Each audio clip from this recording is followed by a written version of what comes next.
Welcome दोस्तों, स्वागत है आप सभी का आपके अपने YouTube channel OS study YouTube channel में। आज का जो लेक्चर होने वाला है इसमें अपन बात करने वाले हैं कुछ ऐसे पीवाई के क्वेश्चन के बारे में जो आपके एग्ज़ाम में पूछे जाते हैं। मैं आपको बता देता हूं, आज का जो क्लास होने वाला है वो आपके लिए फिजिक्स का काफ़ी इम्पोर्टेंट क्लास होने वाला है। इसमें अपन ऐसे क्वेश्चंस के बारे में बात करने वाले हैं जो आपके फिजिक्स के पीवाई के क्वेश्चन है, क्योंकि पीवाई के क्वेश्चन से ही आपके एग्ज़ाम में क्वेश्चंस पूछे जाते हैं। इन्हीं के क्वेश्चंस के अनुसार क्वेश्चंस आपके एग्ज़ाम में देखने को मिलेंगे। तो आपको क्या करना है, क्लास को एंड तक देखना है, क्लास को बीच में छोड़कर नहीं जाना है। फिर से मैं आपको बता देता हूँ, टोटली पीवाई के क्वेश्चंस का कलेक्शन किया गया है। तो चलिए अपन आज की क्लास की शुरुआत करते हैं। फर्स्ट क्वेश्चन जो दिया हुआ है वो भी आपका इंपॉर्टेंट क्वेश्चन दे रखा है। क्वेश्चन को देखिए, एक व्यक्ति 60 किलोमीटर पर हावर के वेग से गतिमान रेलगाड़ी में बैठा है। यह आपकी क्या दे रखी है, रेलगाड़ी दे रखी है। इस रेलगाड़ी में कोई एक व्यक्ति बैठा है। रेलगाड़ी की स्पीड क्या है, 60 किलोमीटर पर हावर दे रखी है। क्या दे रखी है, 60 किलोमीटर पर हावर। तो आपको पता होना चाहिए न्यूटन का जो थर्ड लॉ होता है, न्यूटन के थर्ड लॉ के अनुसार अपन जानते हैं, एक तो आपका न्यूटन का थर्ड लॉ होता है, एक क्या होता है फर्स्ट लॉ। फर्स्ट लॉ क्या होता है, लॉ ऑफ इनर्शिया, जड़त्व का नियम होता है। उसके अनुसार क्या होता है, कोई वस्तु यदि गतिशील है तो वह गति में रहना चाहती है, कोई स्थिर है तो स्थिर रहना चाहती है। तो उससे अपन एक क्वेश्चन को देखते हैं कि बस में कोई व्यक्ति खड़ा है तो बस अचानक रुकती है तो वह आगे की ओर उसके ओर धक्का लगता है। क्यों? क्योंकि जो बस के अंदर व्यक्ति बैठे हैं वो और जो बस की जो चाल है दोनों की चाल क्या रहती है, सेम रहती है। तो रेलगाड़ी यदि 60 किलोमीटर पर हावर की चाल से चल रही है तो जो व्यक्ति की जो गति होगी, व्यक्ति का जो वेलोसिटी होगा, मोशन गति होगी, वो कितनी होगी, वो भी होगी 60 किलोमीटर पर हावर होगी। तो दोनों की जो स्पीड दे रखी है, जो वेलोसिटी दे रखा है, वो क्या दे रखा है, सेम दे रखा है। व्यक्ति का भी दे रखा है 60 और रेलगाड़ी की स्पीड भी दे रखी है 60। तो दोनों की क्या हो जाएगी, 60 किलोमीटर पर हावर। अब क्वेश्चन पूछा गया है रेलगाड़ी के सापेक्ष उसकी चाल क्या होगी। किसी के भी सापेक्ष यदि चाल के बारे में पूछा जाता है तो जिसके सापेक्ष पूछा गया है उसमें से क्या कर देते हैं, माइनस कर देते हैं। तो रेलगाड़ी के सापेक्ष पूछा गया है तो रेलगाड़ी की चाल क्या दे रखी है, 60 किलोमीटर पर हावर, माइनस क्या करेंगे, व्यक्ति की चाल जो आपको दे रखी है 60 किलोमीटर पर हावर दे रखी है। यहाँ पे मैं लिख देता हूँ v, आपका क्या लिख देता हूँ, सॉरी, आपकी यहाँ पे मेन की चाल हो जाएगी, माइनस क्या हो जाएगा, वी टी हो जाएगा, ट्रेन की चाल हो जाएगी। तो मेन की चाल यानी व्यक्ति की चाल में से यदि अपन रेलगाड़ी की चाल को माइनस करते हैं तो अपने पास जो सापेक्ष चाल होगी उसकी वैल्यू आ जाती है, वो कितनी हो जाएगी, 0 हो जाएगी, शून्य हो जाएगी। Right answer D option. अगले क्वेश्चन को देखिए, अगला क्वेश्चन क्या दिया हुआ है, ये भी इंपॉर्टेंट क्वेश्चन दे रखा है। एल लंबाई और ए अनुप्रस्थ परिच्छेद क्षेत्रफल वाले किसी तार का प्रतिरोध रेजिस्टेंस आपको दिया हुआ है x ओम। यदि तार की लंबाई को खींचकर दोगुना किया जाता है, कभी भी आपसे क्वेश्चन पूछा जाता है कि कोई तार दे रखा है, इसकी लेंथ यदि पहले आपको L दे रखी है और फिर बाद में लेंथ को यदि चेंज कर दिया जाता है, L डेस बना दिया जाता है। चेंज करने का मतलब है लेंथ को दोगुना कर दे, 4 गुना कर दे, लेंथ को खींचा जाता है, लेंथ को बढ़ाया जाता है, ऐसे वर्ड आपके आते हैं क्वेश्चन में। तो वहाँ पे रेजिस्टेंस का एक नया फॉर्मूला आ जाता है। वो क्या आ जाता है, मैं आपको बता देता हूँ। वहाँ पे रेजिस्टेंस का फॉर्मूला हो जाता है R समानुपाती L स्क्वायर। L क्या होती है, लेंथ में जो चेंजेस है वो होता है, और R क्या है, आपका प्रतिरोध दे रखा है, रेजिस्टेंस दे रखा है। अब क्वेश्चन में आपको प्रतिरोध कितना दे रखा है, x ओम दे रखा है। तो आपको बताना है कि इसका नया प्रतिरोध कितना होगा। तो x डेज की जो वैल्यू होगी वो कितनी होगी। सबसे पहले लेंथ आपको L दे रखी है, फिर आगे देखिए खींचकर लेंथ को क्या कर दिया जाता है, दोगुना, अर्थात 2L कर दी जाती है। तो L की जगह में क्या कर दूंगा, पुट कर दूंगा 2L। तो R समानुपाती किसके हो जाएगा, 2L के स्क्वायर के हो जाएगा, 2L स्क्वायर के हो जाएगा। तो जो R डेस, ये आपका R डेस चल रहा है, R डेस समानुपाती किसके हो जाएगा, 4L स्क्वायर के हो जाएगा। अब पहली इक्वेशन अपन ने मानी थी R समानुपाती L स्क्वायर। रेजिस्टेंस आपको क्या दे रखा है, R दे रखा है, तो L स्क्वायर की जगह में R पुट कर सकता हूँ। समानुपाती के चिन्ह को हटाते हैं तो यहाँ पे आपका इक्वल चिन्ह आ जाता है। तो L स्क्वायर की जगह R आ जाएगा, तो R डेस जो हो जाएगा वो समानुपाती किसके हो जाएगा, 4R के हो जाएगा। रेजिस्टेंस क्वेश्चन में प्रतिरोध आपको x दे रखा है, तो x डेस जो समानुपाती होगा वो 4x के हो जाएगा। कैसे, मैं आपको बता देता हूँ। यहाँ से जो x डेस होगा वो समानुपाती हो जाएगा 4x के। इक्वल का चिन्ह आ जाएगा, समानुपाती के चिन्ह को हटाते हैं तो अपने पास आंसर जो हो जाएगा वो क्या हो जाएगा, 4x ओम हो जाएगा। या फिर डायरेक्ट आप बोल सकते हो कि r समानुपाती l स्क्वायर होता है। लेंथ को 2 गुना करेंगे, क्या करेंगे, लेंथ को 2 गुना करेंगे तो जो रजिस्टेंस होगा वो क्या होगा, 4 टाइम्स बढ़ जाएगा, 4 गुना हो जाएगा। तो 4 गुना आपको 4x दे रखा है। क्वेश्चन के ऑप्शंस को भी देख लेना है, क्वेश्चन को अच्छे से देखना है, पीछे से वापस आपको देखना है। अगला क्वेश्चन देखिए, अगला क्वेश्चन क्या दिया हुआ है, कणों के मध्य संघट में संवेग संरक्षण किसके आधार पर समझाया जा सकता है। न्यूटन की गति के प्रथम नियम के आधार पर, न्यूटन की गति के केवल द्वितीय नियम के आधार पर, या फिर एनर्जी कंजर्वेशन के रूल पर, या फिर न्यूटन की गति के सेकंड लॉ और न्यूटन की गति के थर्ड लॉ, इन दोनों नियमों के आधार पर समझाया जा सकता है। तो क्वेश्चन का आंसर बताइए कि किस नियम के अनुसार इनको समझाया जा सकता है। तो सबसे पहले मैं बात करता हूँ, न्यूटन की गति का जो प्रथम नियम होता है उसे बोला जाता है जड़त्व का नियम। जड़त्व के नियम के बारे में आपने काफ़ी बार सुना होगा। घोड़े पर यदि कोई व्यक्ति बैठा है तो घोड़ा अचानक चलता है तो वह पीछे की ओर गिरने का प्रयास करता है। और यदि अपन देखते हैं कि क्रिकेट में जो आपके क्या होते हैं, बॉल कैच करने वाले जो होते हैं, वो बॉल को कैच करते समय क्या करते हैं, बॉल को पकड़ते समय हाथों को पीछे की तरफ लेते हैं। ये भी जड़त्व का रूल के अनुसार होता है। और आपके बस में बैठे व्यक्ति अचानक आगे की ओर धक्का महसूस करते हैं, ये भी जड़त्व के नियम के अनुसार होता है। न्यूटन की गति का जो सेकंड लॉ होता है उसके अनुसार मैं आपको बता देता हूँ, छोटा सा आपको याद रखना है। न्यूटन की गति का जो सेकंड लॉ होता है, आपको इतना याद रखना है कि जो फोर्स की वैल्यू आती है वो मोमेंटम में चेंज करने पर और आपके टाइम में चेंज करने पर दोनों का रेशियो जो होता है वो आपके फोर्स के इक्वल होता है। कैसे आता है मैं आपको बता देता हूँ। मोमेंटम इज इक्वल टू क्या होता है, एम वी होता है। तो एम वी को यहाँ पे पुट करते हैं तो डेल क्या हो जाएगा, एम वी हो जाएगा। एम जो होता है वो मास होता है, मास हमेशा कॉन्स्टेंट चीज़ होती है। क्या होती है, मास जो होता है द्रव्यमान कांस्टेंट होता है, इसकी वैल्यू चेंज नहीं होती है। तो m को अपन क्या कर लेंगे, बाहर ले लेंगे तो ऊपर क्या बच जाएगा, डेल वी अपॉन में del t. Del v upon में डेल टी आपका क्या होता है, एक्सलरेशन होता है। तो F बराबर m में आ जाएगा। तो ये आपका क्या होता है, न्यूटन की सेकंड लॉ होता है। अब जो एनर्जी कंजर्वेशन होता है वो सभी बच्चे जानते हैं, एनर्जी को तो ना उत्पन्न किया जा सकता है ना नष्ट किया जा सकता है। और न्यूटन की गति का जो थर्ड लॉ होता है वो क्या होता है, एक्शन रिएक्शन फोर्स होता है, क्रिया प्रतिक्रिया बल पर आधारित होता है। तो इसी अनुसार जो कणों की जो संगत होती है, जैसे एक आपका यहाँ पे एटम दे रखा है ए और एक एटम दे रखा है बी, इनका मास कुछ भी मान लेते हैं m1 और एक का मान लेते हैं m2। इन दोनों में क्या होती है, आपस में संगत होती है, टक्कर होती है, कोलिजन होती है। तो मैं आपको बता देता हूँ, कोलिजन होती है तो इनमें एक तो मोमेंटम की बात आती है, किसकी आती है, मोमेंटम की बात आती है। और एक इसमें क्या होता है, एक्शन रिएक्शन फोर्स आता है। यदि एक्शन करता है तो आगे वाला जो पिंड होगा वो क्या करता है, रिएक्शन करता है, क्योंकि टक्कर होगी, कोलिजन होगी।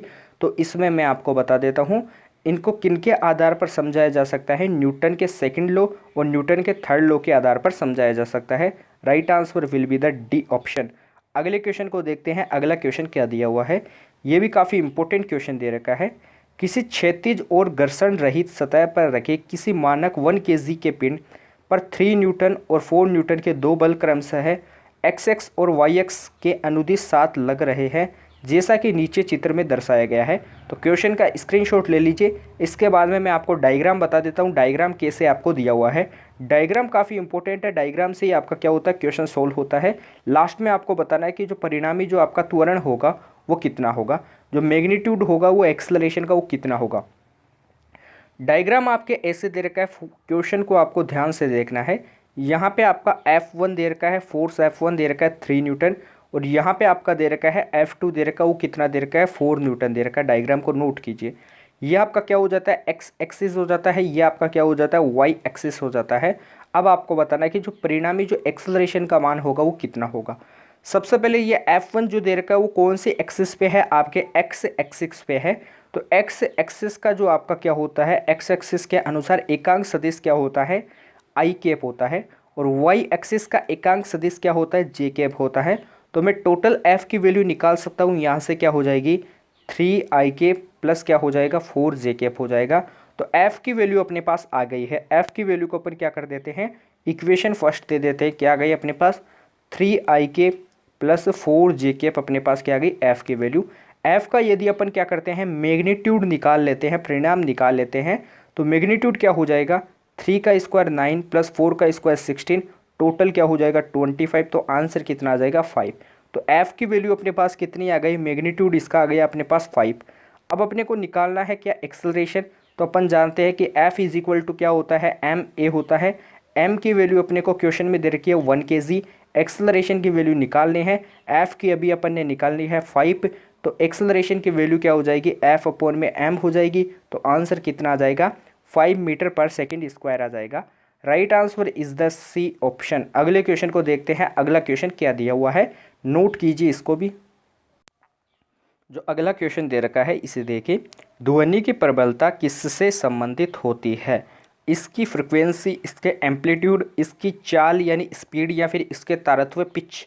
तो ध्वनि जो होता है साउंड, इसकी जो प्रबलता होती है वो आपके एम्पलीट्यूड पे क्या होती है, डिपेंड होती है। और वी मैक्सिमम आपके मुझे याद आ गया है एसएचएम से ओमेगा ए होता है। इससे इस बार ज़रूर क्वेश्चन आएगा, ये मेरी गारंटी है। क्वेश्चन काफ़ी इंपॉर्टेंट आएगा एसएचएम से, एक ना एक क्वेश्चन जरूर आएगा, या तो आपका थ्योरेटिकल आएगा या फिर आपका न्यूमेरिकल टाइप के आएगा क्वेश्चन आएगा। एक क्वेश्चन आपकी एग्जाम में पूछा गया था, जो बल होता है इसका मात्रक क्या होता है। एक क्वेश्चन आपके ऐसे आया था, फोर्स जो होता है इसका यदि ऐसा ही मात्रक न्यूटन होता है तो एमकेएस मात्रक कितना होता है, 1 kg मीटर पर सेकेंड स्क्वायर होता है। ये क्वेश्चन एग्जाम में पूछा गया था, इस क्वेश्चन को भी नोट कीजिए। एक क्वेश्चन और पूछा गया था, गुरुत्वीय त्वरण स्मॉल जी व सार्वत्रिक गुरुत्वीय स्थिरांक कैपिटल जी, डायरेक्ट याद रखना है स्मॉल जी और कैपिटल जी में जो रिलेशन होता है वो क्या होता है। तो इनका एक रिलेशन होता है, small g is equal to G capital M upon में क्या होता है, आर स्क्वायर होता है। इक्वेशन फर्स्ट दे देता हूँ, ये आपका रिलेशन होता है ग्रेविटेशन में और आपके किस में, गुरुत्वीय नियतांक में। स्मॉल जी और कैपिटल जी में संबंध आपको दिया हुआ है। ये आपका PYQ क्वेश्चन है, सभी आपको PYQ क्वेश्चन ही बताता हूँ मैं जो एग्जाम में पूछे गए हैं। आगे वाला क्वेश्चन देखिए, आगे वाला क्वेश्चन क्या दे रखा है, एक्स किरणें विद्युत विकिरण है जिनकी तरंगदैर्घ्य क्या होती है, जिनकी वेवलेंथ की जो कोटि होती है, ऑर्डर होता है, वो क्या होता है, 1 मीटर होती है, 10⁻⁻1 मीटर होती है, 10⁻⁻5 मीटर होती है, या फिर 10⁻⁻10 मीटर होती है। तो आंसर बताइए कि क्या होता है। तो एक्स किरणों की जो कोटि होती है वो क्या होती है, वो आपकी होती है 10⁻10 मीटर होती है। Right answer D option. अगले क्वेश्चन को देखते हैं, अगला क्वेश्चन दे रखा है, ये भी काफ़ी टॉप मोस्ट इंपॉर्टेंट क्वेश्चन दे रखा है। क्वेश्चन का स्क्रीनशॉट ले लीजिए, इसके बाद में अपन इसका सॉल्यूशन देखेंगे। क्वेश्चन दे रखा है 3 × 10⁵ हर्ट्ज, क्या दे रखा है 3 × 10⁵ हर्ट्ज। हर्ट्ज क्या होता है, फ्रीक्वेंसी का क्या होता है, यूनिट होता है। आवृत्ति की प्राशर्य तरंगे एक ऐसे माध्यम से होकर गुजरती है जिसमें ध्वनि की चाल वायु में ध्वनि की चाल से क्या दे रखी है, 10 गुना दे रखी है। जिसमें जो साउंड दे रखा है, साउंड की स्पीड, वो वायु में ध्वनि की चाल से क्या दे रखी है, 10 गुना। यानी वायु में ध्वनि की चाल आपको जैसे दे रखी है, क्या दे रखी है, एस दे रखी है। तो मीडियम में यानी माध्यम में जो ध्वनि की चाल होगी वो क्या होगी, 10s होगी, 10 गुना होगी। ये क्वेश्चन में ही आपको दिया हुआ है, क्या दिया हुआ है, क्वेश्चन में ही आपको दिया हुआ है। आगे देखिए, ध्वनि की वायु में जो चाल दे रखी है वो 300 मीटर पर सेकेंड है। इस परासर्व्य तरंग की उस माध्यम में तरंगदैर्घ्य किस कोटि की होगी। क्वेश्चन में दे रखा है, यदि वायु में, सॉरी अपन ध्वनि की चाल की बात करते हैं, किसमें, वायु में, एयर में बात करते हैं, तो आपकी दे रखी है एस। यदि अपन बात करते हैं मीडियम में, किसमें बात करते हैं, सॉरी आपकी सिंपल जो ध्वनि की चाल दे रखी है वो एस। मीडियम यानी आपके एयर में जो दे रखी है वो क्या दे रखी है, 10s दे रखी है, 10 गुना हो जाती है। अब मैं आपको क्वेश्चन को बताता हूँ कैसे सोल्व करना है। सबसे पहले जो जो क्वेश्चन में चीज़ें दे रखी है उन चीज़ों को आपको नोट करना है। सबसे पहले आपको क्या दे रखा है, ध्वनि की चाल दे रखी है, क्या दे रखी है, ध्वनि की चाल दे रखी है, जो आपके ब्रैकेट में लिखी गई है। ध्वनि की चाल, ध्वनि की वायु में चाल क्या दे रखी है, ध्वनि की वायु में जो चाल दे रखी है वो कितनी दे रखी है, 300 मीटर पर सेकेंड दे रखी है।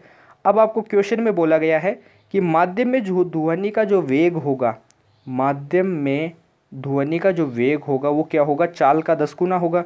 माध्यम में ध्वनि का वेग या फिर चाल जो दे रखा है वो क्या दे रखा है, जो आपकी सिंपल जो आपको दे रखी है चाल या फिर जो स्पीड दे रखी है इसका 10 गुना होगा, यानी 10 मल्टीप्लाई क्या हो जाएगा, 300। आंसर क्या आएगा आपके पास, 3000 क्या आ जाएगा अपने पास, स्पीड आ जाएगा। तो इसे इक्वेशन फर्स्ट दे दीजिए।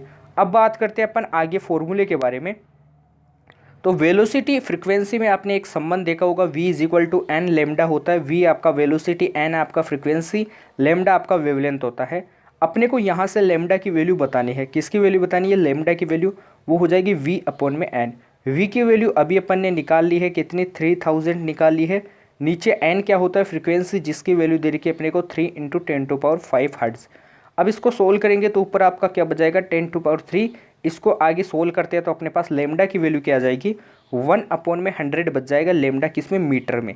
मीटर में अपने पास वेवलेंथ कितना आएगा? 1/100 आएगा। कितना आएगा?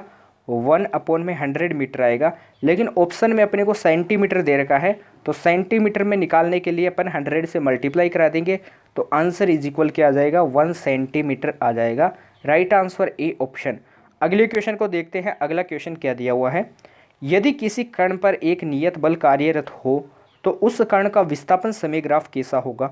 सरल रेखा होगा, लीनियर रेखा होगा, या फिर आपके क्या होगा? वृत्त होगा, सर्किल होगा, पैराबोला होगा, या फिर प्रारंभिक स्थितियों पर निर्भर कोई वक्र होगा?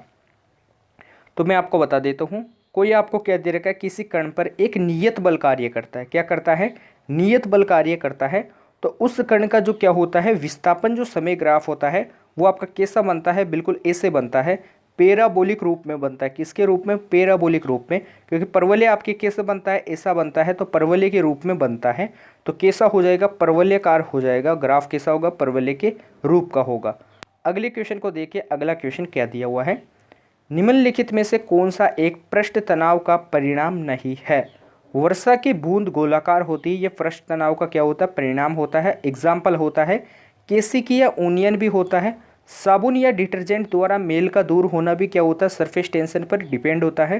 किसी द्रव का जो प्रवाह होता है वो आपके विस्कस फोर्स यानी विस्कोसिटी पे आधारित होता है, सरफेस टेंशन पे आधारित नहीं होता है। तो यहाँ से जो राइट आंसर हो जाएगा वो क्या हो जाएगा? डी ऑप्शन हो जाएगा। क्वेश्चन को देख लीजिए। अगले क्वेश्चन को अपन देखते हैं। अगला क्वेश्चन क्या दिया हुआ है? नेक्स्ट क्वेश्चन को देखिए। अगला क्वेश्चन क्या दिया हुआ है? यदि कोई आवेशित कण प्लस q एक निश्चित वेग से चुंबकीय क्षेत्र के समांतर प्रक्षेपित किया जाता है तो यह है, तो इसका जो पाथ होगा वो कैसा होगा? ये आपका मैं बोल देता हूँ, आपका HW क्वेश्चन है। आज का HW क्वेश्चन है। आंसर आपको कमेंट बॉक्स में टाइप करके बताना है। क्वेश्चन का स्क्रीनशॉट ले लीजिए, काफ़ी इंपॉर्टेंट क्वेश्चन है। इसके बाद में अपन अगले क्वेश्चन पे चलते हैं। जो अगला इंपॉर्टेंट क्वेश्चन दे रखा है इसे देखिए। नेक्स्ट क्वेश्चन क्या दिया हुआ है? नेक्स्ट क्वेश्चन को देखिए। नेक्स्ट क्वेश्चन भी काफ़ी इंपॉर्टेंट दे रखा है। जब कोई झूला अपनी विराम अवस्था से किसी निश्चित ऊंचाई तक जाता है, जैसे इसकी विराम अवस्था ए पॉइंट पे है और ये निश्चित ऊंचाई कहाँ पर जाता है? बी पॉइंट पे जाता है, तो निम्नलिखित में से कौन सा एक होता है? तो मैं आपको बता देता हूँ। यहाँ पे ए पॉइंट दे रखा है और ये बी पॉइंट पे जाता है। सबसे पहले अपन देखते हैं ऑप्शंस को, फिर अपन इसके ट्रिक के बारे में देखेंगे। इसकी स्थितिज ऊर्जा कम होती है, जबकि गतिज ऊर्जा का मान क्या होता है? बढ़ता है। इसकी गतिज ऊर्जा कम होती है, जबकि स्थितिज ऊर्जा का मान क्या होता है? बढ़ता है। स्थितिज और गतिज ऊर्जा दोनों ही क्या होती है? कम होती है। स्थितिज यानी पोटेंशियल एनर्जी और गतिज यानी क्या होता है? Kinetic energy. दोनों ऊर्जाएं क्या होती है? इंक्रीज होती है। बढ़ने का मतलब इंक्रीज होता है, घटने का मतलब डिक्रीज होता है। अब मैं आपको बताता हूँ प्रैक्टिकली इसको। जैसे ए पॉइंट पे आपका झूला दे रखा है, बी पॉइंट पे जाता है। कहाँ पे जाता है? बी पॉइंट पे जाता है। तो ये बी पॉइंट पे जाएगा तो ये मैक्सिमम पॉइंट पे चला जाता है, जहाँ पे इसकी चाल क्या हो जाती है? ज़ीरो हो जाती है। फिर से ये नीचे की तरफ आता है। तो ए पॉइंट से बी पॉइंट पे जाने पे यानी माध्य स्थिति से आपके कहाँ पे? विराम अवस्था से किसी निश्चित ऊंचाई बी पॉइंट पे जाने पे इसकी जो काइनेटिक एनर्जी होगी वो क्या होगी? धीरे धीरे कम होगी, क्योंकि वेलोसिटी होगा वो क्या होगा? धीरे धीरे कम होगा। और काइनेटिक एनर्जी का फॉर्मूला क्या होता है? 1/2 mv² होता है। ये वेलोसिटी पे क्या होता है? डिपेंड होता है। तो ए से बी पे जाने पर काइनेटिक एनर्जी की वैल्यू क्या होगी? डिक्रीज होगी। क्या होगी? डिक्रीज होगी, कम होगी। अब डिक्रीज होगी तो वो क्या होगा? अपनी प्रारंभिक स्थिति में आने का प्रयास करेगा, यानी ए पॉइंट पे फिर से आने का प्रयास करेगा। तो ए पॉइंट पे आएगा तो वो उसकी क्या हो जाएगी? प्रारंभिक स्थिति।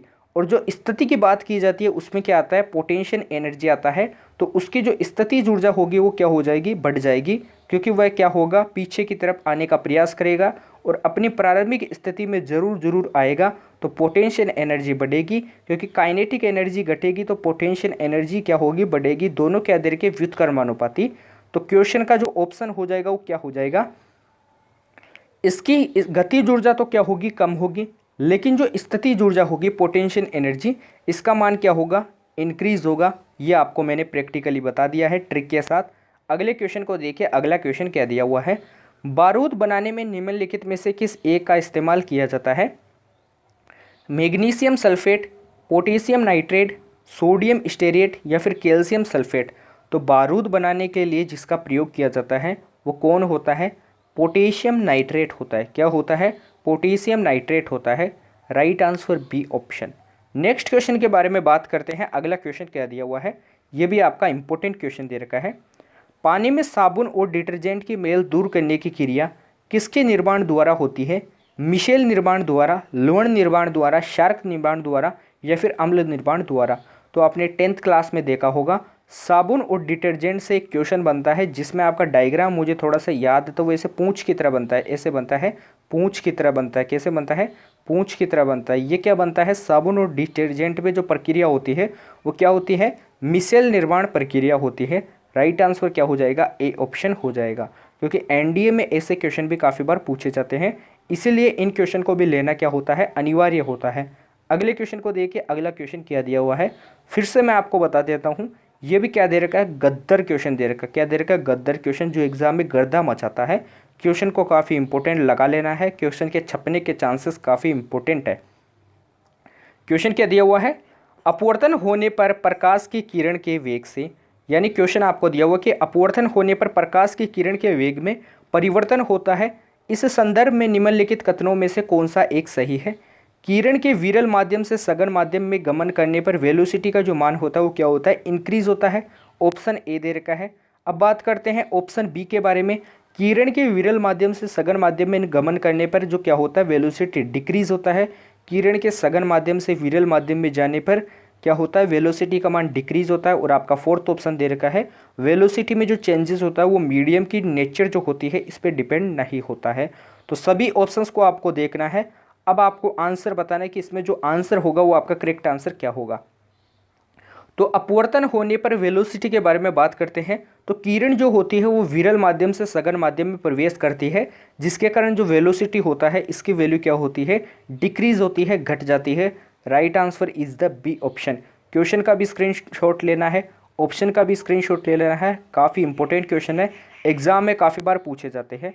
अगला क्वेश्चन देखिए, अगला क्वेश्चन क्या दिया हुआ है, किसी 15 सेंटीमीटर फोकस दूरी वाले उत्तल लेंस के सामने 10 सेंटीमीटर की दूरी पर एक वस्तु रखी गई है, निर्मित प्रतिबिंब कैसा होगा? एक 15 सेंटीमीटर फोकस दूरी वाले उत्तल लेंस दे रखा है आपको, इसके सामने 10 सेंटीमीटर की दूरी पर एक वस्तु रखी गई है। तो सबसे पहले देखिए, वास्तविक और आवर्धित होगा, आभासी और आमाप से कम होगा, आभासी और आवर्धित होगा, या फिर वास्तविक और आमाप से कम होगा। तो मैं आपको बता देता हूँ, यदि आपको फोकस दूरी के सामने यदि इससे कम देर का फोकस दूरी से, तो इसमें जो प्रतिबिंब बनता है वो हमेशा क्या बनता है? आभासी बनता है। क्या बनता है? आभासी बनता है। लेकिन क्या बनता है? आवर्धित बनता है। आभासी और क्या बनता है? आवर्धित बनता है। आवर्धित को थोड़ा आप ऐसे लिख लीजिए, आवर्धित आपके ऐसा लिखा हुआ आता है। तो आभासी और क्या बनता है? आवर्धित बनता है। Right answer C option. Next question को देखते हैं। अगला क्वेश्चन जो दे रखा है ये भी काफ़ी इंपॉर्टेंट क्वेश्चन दे रखा है। जब सूर्य क्षैतिज से 30 डिग्री ऊपर है तो एक वृक्ष की छाया 17.3 लंबी है, इस वृक्ष की जो हाइट होगी वो क्या होगी? क्वेश्चन को मैं समझा देता हूँ। यहाँ पे आपको दे रखा है, ये आपका एंगल कितना दे रखा है? 30 डिग्री दे रखा है। और इसकी जो लेंथ दे रखी है, छाया की लेंथ, वो आपको 17.3 दे रखी है। और ये आपका क्या दे रखा है? वृक्ष दे रखा है। क्या दे रखा है? वृक्ष। इसकी यहाँ से जो क्या दे रखी है? हाइट दे रखी है। क्या दे रखी है? हाइट दे रखी है। हाइट की वैल्यू अपने को बतानी है। ए से बी के बीच में जो हाइट होगी वो क्या होगी? ये आपका अपन सी मान लेते हैं। और ए से सी की जो दूरी दे रखी है वो 17.3 दे रखी है। एंगल आपको 30 डिग्री दे रखा है। प्रोजेक्टाइल मोशन में यदि अपन जाते हैं तो ऐसे क्वेश्चन आपको काफ़ी बार मिलते हैं। हाइट की वैल्यू ज्ञात करनी है तो अपन क्या निकाल सकते हैं? सबसे पहले यहाँ पे आपको थीटा दे रखा है, ये आपको लेंथ दे रखी है, हाइट बतानी है। तो tan theta is equal to क्या होता है? क्या होता है? Tan theta is equal to लाल बटा कक्का, या फिर अपन परपेंडिकुलर बेस हाइपोटेनियस से पता लगा सकते हैं। तो ये क्या हो जाएगा? एल अपोन में क्या हो जाएगा? एच हो जाएगा। सॉरी, क्या हो जाएगा? एच अपोन में क्या हो जाएगा? एल हो जाएगा। एच की वैल्यू अपने को फाइंड आउट करनी है, हाइट की वैल्यू। तो एच इज इक्वल टू क्या हो जाएगा? एल मल्टीप्लाई क्या हो जाएगा? टेन थीटा हो जाएगा। इसे दे दीजिए इक्वेशन फर्स्ट। अब अपन इसको सोल्व करते हैं। तो h is equal to l multiply क्या हो जाएगा टेन थीटा। तो l की वैल्यू क्या दे रखी है अपने को 17.3 दे रखी है, मल्टीप्लाई क्या हो जाएगा टेन थीटा। थीटा की वैल्यू क्या दे रखी है 30 डिग्री दे रखी है। टेन 30 की वैल्यू कितनी होती है सबसे पहले मैं आपको बता देता हूँ, 1:√3 होती है। क्या होती है 1:√3 होती है। तो इसको मैं यहाँ पे नोट कर देता हूँ, 17.3 अपॉन में √3 आ जाएगा। यदि इसको आप सोल्व करते हो तो अपने पास आंसर आता है लगभग 9.89 कुछ ऐसे आता है, 9.98 आता है, जिसको अपन अप्रोक्स किसके इक्वल मान लेते हैं 10 मीटर के इक्वल मान लेते हैं। तो इस अनुसार आपका जो राइट आंसर हो जाएगा वो क्या हो जाएगा, सी ऑप्शन हो जाएगा। इसको आपको सोल्व करना है। √3 की वैल्यू होती है 1.732 या फिर 73 तक भी आप लिख सकते हो। तो इसको आगे आपको डिवाइड करके सोल्व करना है। नेक्स्ट क्वेश्चन को देखते हैं। अगला क्वेश्चन क्या दिया हुआ है, यदि किसी पिंड की गति को दूरी समय आलेख में समय x के समांतर सरल रेखा के रूप में निरूपित किया जाता है तो पिंड क्या करता है। क्वेश्चन को फिर से देखना है, क्वेश्चन को आराम से देखना है। कोई पिंड दे रखा है, पिंड की गति को यदि अपन दूरी समय आलेख, ये आपका डिस्टेंस दे रखा है और ये आपका टाइम दे रखा है, इसके अनुसार अपन समांतर सरल रेखा के रूप में निरूपित करते हैं। तो बताना है कि पिंड क्या करता है, त्वरित गति करता है, मंदित गति करता है, शून्य वेग से गति करता है या फिर एक समान शून्यतर वेग से गति करता है। तो कभी भी आपसे ऐसा क्वेश्चन पूछा जाता है तो आपको कुछ नहीं करना होता है, क्वेश्चन पे आपको ध्यान देना होता है। समय x के समांतर को क्या होगी, सरल रेखा होगी। सरल रेखा होगी समय x के समांतर, तो उसका जो वेलोसिटी होगा वो क्या होगा, शून्य होगा। तो शून्य वेग से इसका क्या होगा, मोशन होगा। शून्य वेग से क्या होगी, गति होगी। Right answer C option. Question का स्क्रीनशॉट ले लीजिए। अगले क्वेश्चन पे अपन चलते हैं। तो अगला क्वेश्चन जो दे रखा है ये भी क्या दे रखा है, काफ़ी इंपॉर्टेंट क्वेश्चन दे रखा है। तो इस क्वेश्चन के बारे में बात करते हैं। क्वेश्चन को नोट कीजिए। चंद्रमा की त्रिज्या पृथ्वी की त्रिज्या से लगभग 1/4 दे रखी है। सबसे पहले जो जो आपको चीज़ें दे रखी है उन चीज़ों को आपको क्या करना है, नोट करना है। तो चंद्रमा की जो त्रिज्या दे रखी है वो क्या दे रखी है, पृथ्वी की त्रिज्या की क्या दे रखी है, 1/4 दे रखी है। मैं यहाँ से आपको क्वेश्चन के बारे में बता देता हूँ कि क्वेश्चन के बोलने का मतलब क्या है। यहाँ पे आपको दे रखा कि RM यानी चंद्रमा पे जो त्रिज्या दे रखी है वो क्या दे रखी है, RE/4 दे रखी है। RE का मतलब क्या है, पृथ्वी पे त्रिज्या, अर्थ पे त्रिज्या। आगे देखिए, और चंद्रमा पे गुरुत्वीय त्वरण पृथ्वी के गुरुत्वीय त्वरण का लगभग छठा हिस्सा है। इसका मतलब क्या है, को GM की जो वैल्यू दे रखी है वो क्या दे रखी है, GE/6। आपने काफ़ी बार देखा होगा कि चंद्रमा पर गुरुत्वीय त्वरण कितना होता है, G/6 होता है। तो ये क्या होता है, ये आपका मून हो जाएगा, ये आपका अर्थ हो जाएगा। तो GM बराबर G/6 हो जाएगा और RM बराबर RE/4। इससे हम पृथ्वी के द्रव्यमान का चंद्रमा के द्रव्यमान से लगभग क्या अनुपात होने का निष्कर्ष निकाल सकते हैं। यानी आपसे क्वेश्चन फिर से पूछा गया है कि लास्ट में आपको फाइंड आउट करके बताना है कि जो ME होगा नीचे क्या होगा, MM, यानी जो अर्थ पे यानी जो पृथ्वी का जो द्रव्यमान होगा और जो चंद्रमा का जो द्रव्यमान होगा, इनका जो रेशियो होगा, जो क्या होगा, अनुपात होगा, इसकी वैल्यू क्या निकलेगी वो आपको बताना है, रेशियो क्या निकलेगा। तो सबसे पहले जो जो चीज़ें यहाँ पे अपने को क्वेश्चन में बताई गई है उन चीज़ों को आपको क्या करना है, नोट करना है। सबसे पहले आपको बताएगा कि रेडियस की वैल्यू क्या दे रखी है, RM बराबर दे रखा है RE/4 दे रखा है, और GM बराबर क्या दे रखा है, GE/में क्या दे रखा है, 6 दे रखा है। दोनों चीज़ों को नोट करना है। अब अपन एक फॉर्मूला जानते हैं कि क्या होता है, M = क्या होता है, GR² में क्या होता है, कैपिटल G होता है। इसी क्वेश्चन के अनुसार अपन क्या करेंगे, इसको सोल्व करेंगे। तो सबसे पहले मैं आपको बता देता हूँ इसी क्वेश्चन के अनुसार क्या करना है, अपने को सोल्व करना है। तो सबसे पहले ये क्या हो जाएगा, M हो जाएगा। यदि अपन पृथ्वी के लिए M मानते हैं तो वो अपने पास क्या हो जाएगा, स्मॉल GE × RE², और नीचे जो आपको GE दे रखा है ये आपका क्या है, नियतांक है, तो ये आपका कैपिटल G ही रहेगा। इसे इक्वेशन फर्स्ट दे दीजिए। अब अपन बात करते हैं किसके बारे में, अपन बात करते हैं चंद्रमा के बारे में, द्रव्यमान के बारे में। ये आपका पृथ्वी का द्रव्यमान हो गया।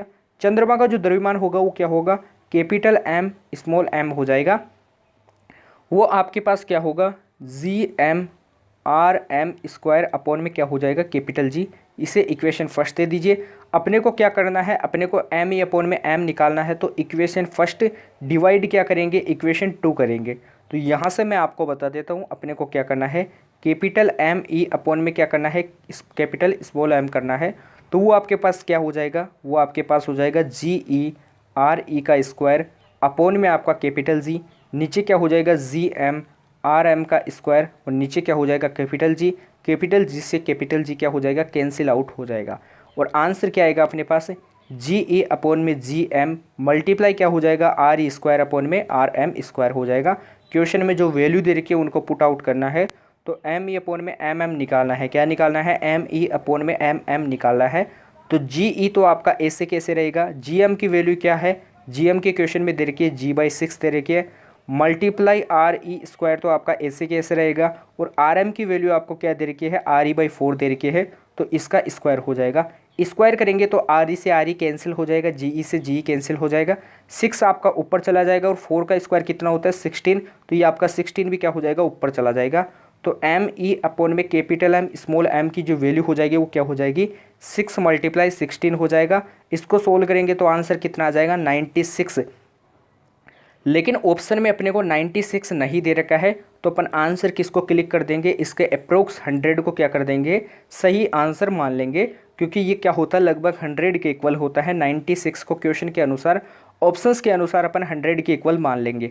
अगले क्वेश्चन को देखिए, अगला क्वेश्चन क्या दिया हुआ है। सॉरी आज के लिए काफ़ी इंपॉर्टेंट क्वेश्चंस थे, तो क्वेश्चंस यहीं पे एंड होते हैं। आज के क्वेश्चंस के बारे में अपन ने बात की है, तो आज की क्लास को अपन यहीं पे एंड करते हैं। आज की क्लास में अपन ने ऐसे इंपॉर्टेंट क्वेश्चंस के बारे में बात की है जो आपके क्या दे रखे हैं, टोटली पीवाईक्यू क्वेश्चन दे रखे हैं। इन्हीं क्वेश्चन से आपके एग्जाम में एक ना एक क्वेश्चन पूछे जाएंगे, इन्हीं क्वेश्चन से आपके एग्जाम में क्वेश्चंस पूछे जाएंगे। तो आपको क्या करना है, क्लास को एंड तक देखना है, क्लास को रिवीजन में डालना है, क्लास को बीच में छोड़कर नहीं जाना है। फिर से मैं आपको बता देता हूँ, इसमें काफ़ी इंपॉर्टेंट क्वेश्चन है जो पीवाईक्यू क्वेश्चन है।